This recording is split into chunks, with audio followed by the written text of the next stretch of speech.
बिस्मिल्लाहिर्रहमानिर्रहीम। तो dear student, यहाँ पे मैं आप लोगों के लिए कंप्यूटर साइंस की जो इम्पोर्टेंट एमसीक्यू है जो अक्सर टेस्ट में आते रहते हैं, यहाँ पे मैंने आप लोगों के लिए एक्सप्लेन किया है, तो एक एक करके देखते जाएं।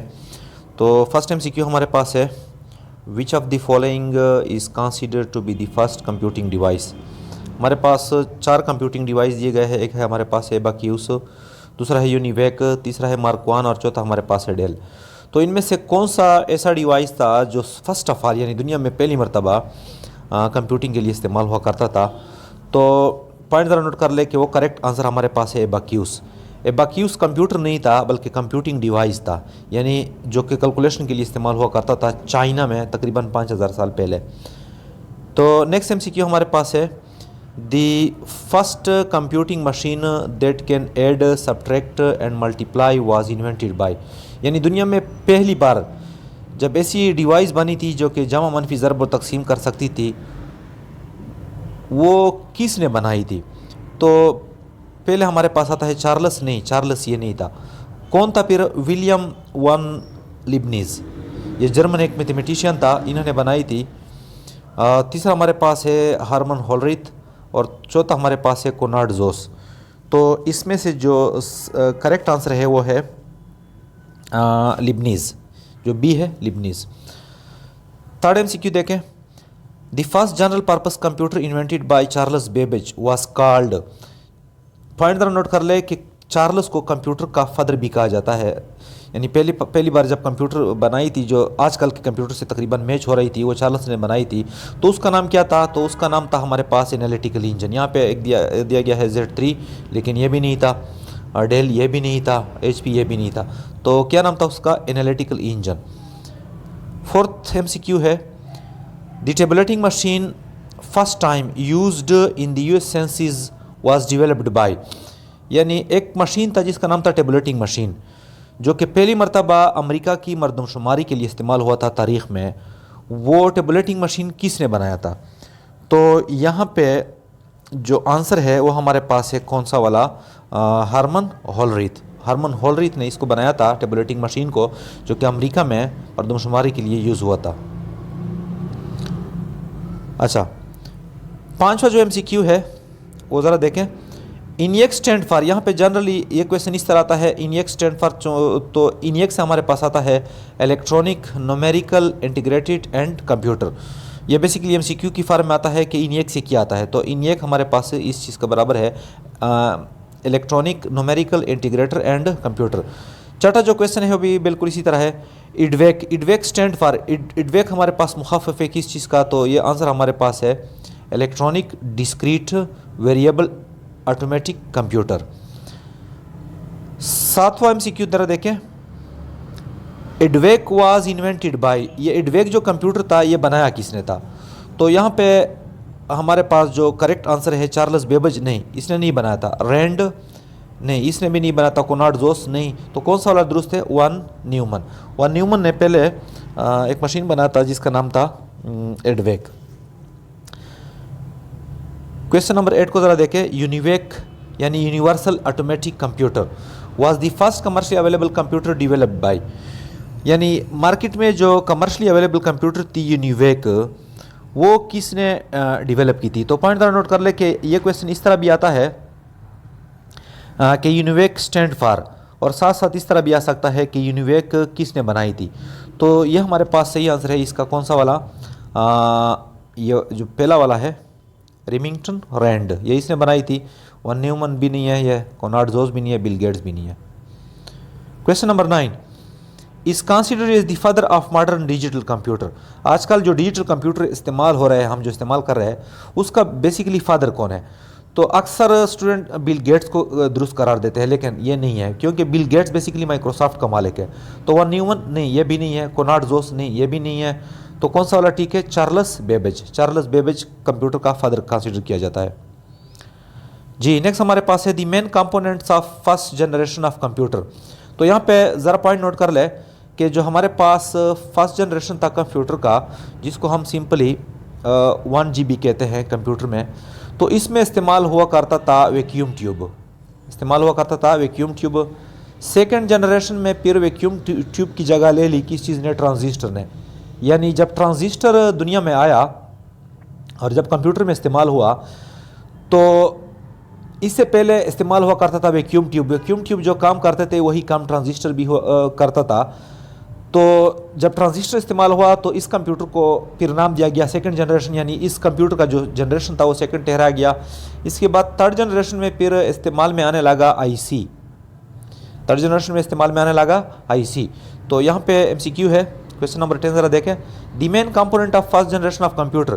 तो पहले जनरेशन ऑफ कंप्यूटर में कौन सी चीज़ इस्तेमाल हुआ करती थी? आईसी नहीं, आईसी थर्ड जनरेशन में इस्तेमाल होती थी। ट्रांजिस्टर नहीं, ये भी नहीं, ये सेकंड जनरेशन में। तो कौन सा वाला दुरुस्त है? वैक्यूम ट्यूब, तो वैक्यूम ट्यूब। फोर्थ हमारे पास है एआई, नहीं, एआई भी नहीं, तो कौन सा वाला दुरुस्त है? Vacuum tube. Number 11, which language was used in first generation of computer. First generation of computer में कौन सी लैंग्वेज इस्तेमाल होती थी? तो फर्स्ट जनरेशन जब बना था तो उसमें वैक्यूम ट्यूब इस्तेमाल हुआ करते थे, और उसमें जो लैंग्वेज थी वो बेसिकली इस्तेमाल हो रही थी कौन सी वाली? Machine language. असेंबली लैंग्वेज नहीं थी, क्योंकि असेंबली लैंग्वेज हमारे पास सेकेंड जनरेशन में इस्तेमाल होती थी। जबकि हाई लेवल लैंग्वेज जो है ये भी नहीं थी, ये हमारे पास इस्तेमाल में आ गई थर्ड में। और लास्ट वन है बोथ, तो ये भी दुरुस्त नहीं है। तो कौन सी वाली दुरुस्त है हमारे पास? ए, मशीन लैंग्वेज। क्वेश्चन नंबर 12 को देखें। The main components of second generation of computer was. Second generation में हमारे पास इस्तेमाल होती थी कौन सी चीज़? अभी मैंने जिक्र किया था, ट्रांजिस्टर।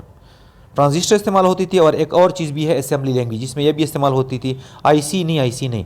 तो कौन सा वाला दुरुस्त है? डी, क्योंकि डी में आंसर दिया गया है, देखें, both B and C.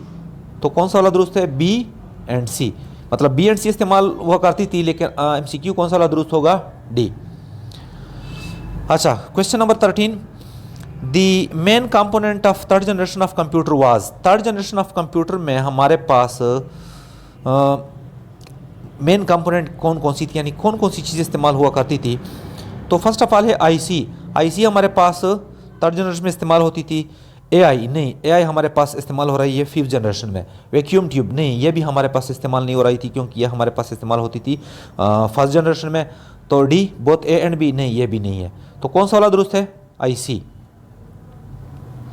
Question number 14 देखें। The main component of fourth generation of computer was.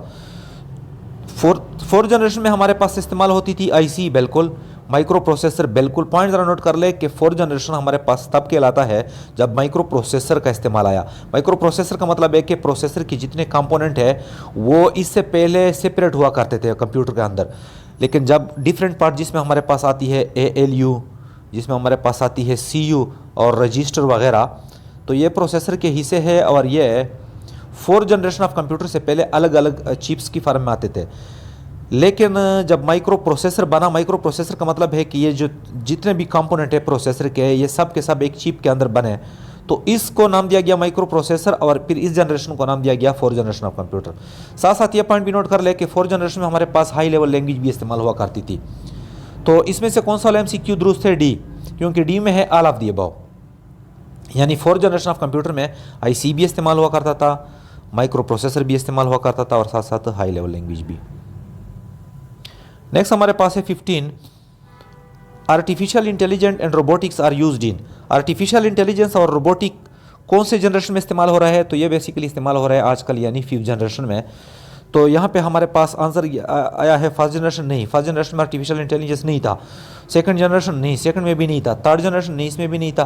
तो कौन सा वाला आंसर दुरुस्त है? डी, यानी नन ऑफ दी अबव। जी, नेक्स्ट MCQ हमारे पास question number 16, temperature, pressure, voltage and weight are example are. Temperature हमारे पास क्या है, प्रेशर क्या है, वोल्टेज क्या है? तो ये बेसिकली हमारे पास है डिजिटल डेटा नहीं। कौन सा वाला दुरुस्त है? एनालॉग डेटा, बिल्कुल। हाइब्रिड डेटा नहीं, ये भी नहीं। ऑल ऑफ द अबव नहीं, ये भी नहीं। यानी ये हमारे पास ऐसे क्वांटिटीज़ है, टेम्परेचर, प्रेशर और वोल्टेज, जिसको हम डिस्क्रीट फॉर्म में काउंट नहीं कर सकते, तो इसको हम कहते हैं एनालॉग डेटा। नेक्स्ट हमारे पास MCQ है question number 17, voltmeter, mercury and thermometer and barometer are example are. Voltmeter, जिसके ज़रिए हम वोल्टेज मेजर करते हैं, मरकरी थर्मामीटर जिसके ज़रिए हम टेम्परेचर, और बैरोमीटर जिसके ज़रिए हम प्रेशर वो करते हैं, मेजर करते हैं। तो ये हमारे पास कंप्यूटिंग डिवाइस है। अगर आप कंप्यूटर के लिहाज से इसको देखें तो ये हमारे पास आते हैं एनालॉग कंप्यूटर में, क्योंकि यहाँ पे कंटिन्यूसली ये कंटिन्यूस वेव्स की फॉर्म में काम करती है। इसकी फॉर्म में आपको मेजरमेंट देते हैं, ना कि डिजिट की फॉर्म में। तो हाइब्रिड ना ये भी दुरुस्त नहीं है, ऑल ऑफ द अबव नहीं ये भी दुरुस्त नहीं है। तो कौन सा वाला दुरुस्त है? Analogue computer. नेक्स्ट हमारे पास है पीडीए। तो पॉइंट ज़रा नोट कर ले, PDA digital assistant, personal digital assistant. PDA का मतलब है हमारे पास पर्सनल डिजिटल असिस्टेंट। तो फर्स्ट एमसीक्यू हमारे पास है पर्सनल डिजिटल कंप्यूटर नहीं, पर्सनल तो ये basically personal digital computer, personal digital disk computer नहीं, ये भी नहीं है। प्राइमरी डिजिटल सर्किट नहीं, ये भी नहीं है। पर्सनल डिस्क सर्किट नहीं, ये भी नहीं है। तो कौन सा वाला दुरुस्त है? पहला वाला दुरुस्त है, लेकिन ये बेसिकली हमारे पास स्पेलिंग मिस्टेक है। इससे आता है हमारे पास personal digital assistant. Personal digital assistant basically होता क्या है? हर वो डिवाइस जिसको जो आपके साथ असिस्टेंट के तौर पर काम करती है और वो डिजिटल भी हो। जिस तरह हमारे पास जो घड़ी होती है, घड़ी वॉच, जो हमें टाइम का पता देती है, यानी टाइम मेजरमेंट के लिए हम इस्तेमाल करते हैं, तो इसको हम कह सकते हैं पर्सनल डिजिटल असिस्टेंट। इसके साथ साथ जो जीपीएस होता है, सिंपली आप जो मोबाइल है जो हम यूज़ कर रहे हैं, मोबाइल ये बेसिकली बहुत सारे पीडीएस का मजमुआ है, तो इसको हम पीडीए कह सकते हैं। नेक्स्ट हमारे पास एमसीक्यू है GPS stand for. GPS basically हम लोकेशन फाइंड आउट करने के लिए कंप्यूटर में इस्तेमाल करते हैं, यानी ये हमारे पास हार्डवेयर और सॉफ्टवेयर का मजमुआ है। तो इससे बेसिकली क्या आता है, यानी ये stand for government position software नहीं, ये नहीं है। ग्लोबल पोजीशनिंग सिस्टम, तो ये हमारे पास ये दुरुस्त है। ग्रेट पर्सन सॉफ्टवेयर नहीं, ये भी नहीं है और ये भी नहीं है। नेक्स्ट हमारे पास एमसीक्यू है question number 20। A standard computer keyboard is also called. हमारे पास कंप्यूटर में जो कीबोर्ड है, जो स्टैंडर्ड हम इस्तेमाल करते हैं, तो इसको हम एबीसी कीबोर्ड भी कहते हैं? नहीं, इसको हम एबीसी नहीं कहते। तो क्या हम इसको एएसडीएफजी कह सकते हैं? नहीं। तो ए टू जेड कंप्यूटर नहीं, ये भी नहीं। तो कौन सा वाला? QWERTY। ये इस वजह से हम स्टैंडर्ड कीबोर्ड को कहते हैं कि जो कीबोर्ड में हमारे पास फर्स्ट लाइन जो होता है उसमें ये करेक्टर आते हैं QWERTY। Question number 21। Which of the following is considered as a pointing device. इनमें से कौन सा वाला पॉइंटिंग डिवाइस कहलाता है? तो पॉइंटिंग डिवाइस हमारे पास कंप्यूटर में हर वो डिवाइस होता है जिसकी मूवमेंट से कंप्यूटर के अंदर जो पॉइंटर होता है, माउस का पॉइंटर, वो भी मूवमेंट में आ जाए। तो ऐसे कौन कौन से डिवाइसेस है जिसकी वजह से माउस का जो पॉइंटर होता है, जो हम स्क्रीन पे इस्तेमाल करते हैं, वो मूवमेंट में आ जाए? तो फर्स्ट ऑफ ऑल हमारे पास है माउस। नेक्स्ट हमारे पास है जॉयस्टिक। जॉयस्टिक भी बिल्कुल इसी तरह काम करता है। इसके ज़रिए बेसिकली हम गेम खेलते हैं, जो गेम खेलने के लिए हम इस्तेमाल करते हैं जॉयस्टिक, वो पॉइंटिंग डिवाइस भी है। नेक्स्ट हमारे पास है लाइट पेन। लाइट पेन की मदद से भी हम पॉइंटिंग कर सकते हैं, यानी जो पॉइंटर है इसको किसी मखसूस सीमत में मूव कर सकते हैं। तो पॉइंटिंग डिवाइस इसमें से कौन सा वाला हुआ? तो यहाँ पे आंसर हमारे पास है ऑल। नेक्स्ट हमारे पास है क्वेश्चन नंबर 22।